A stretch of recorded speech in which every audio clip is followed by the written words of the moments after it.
অবশেষে সামরিক আইন জারি হলো দক্ষিণ কোরিয়ায়। স্থানীয় সময় মঙ্গলবার রাতে মোতায়েন করা হয় শত শত সেনা সদস্য। রাজধানী সিউলে পার্লামেন্ট ভবনের জানালা ভেঙে ভবনটি নিয়ন্ত্রণে নেয় তারা। দেশটির প্রেসিডেন্ট ইউন সুক ইয়োল সামরিক আইন জারির পর পার্লামেন্ট ঘিরে দেখা দেয় উত্তেজনা। বেশিরভাগ সংসদ সদস্য এর বিরোধিতা করলে পরে নানা নাটকীয়তার পর সামরিক আইন প্রত্যাহারের ঘোষণা দেন প্রেসিডেন্ট। ভোটাভুটির মাধ্যমে নেওয়া হয় এমন সিদ্ধান্ত। 국회의 계엄 해제 요구가 있어 জাতীয় পরিষদের সামরিক আইন প্রত্যাহারের দাবির পর সৈন্যদের প্রত্যাহার করা হয়েছে।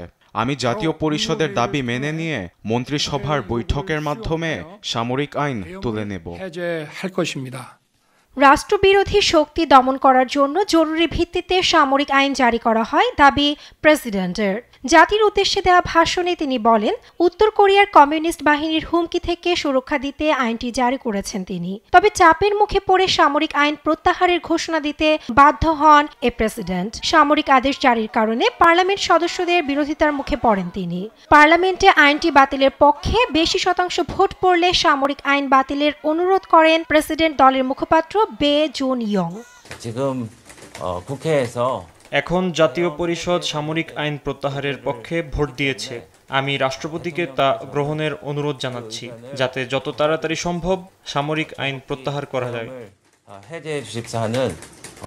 প্রেসিডেন্টের সামরিক আইনের সিদ্ধান্তকে অবৈধ এবং অসাংবিধানিক আখ্যা দিয়েছেন বিরোধী দলীয় নেতা লি জাইমিয়ং। এ ঘোষণার মাধ্যমে দক্ষিণ কোরিয়ায় অর্থনীতি ও গণতন্ত্র ভেঙে পড়বে বলে জানিয়েছেন তিনি।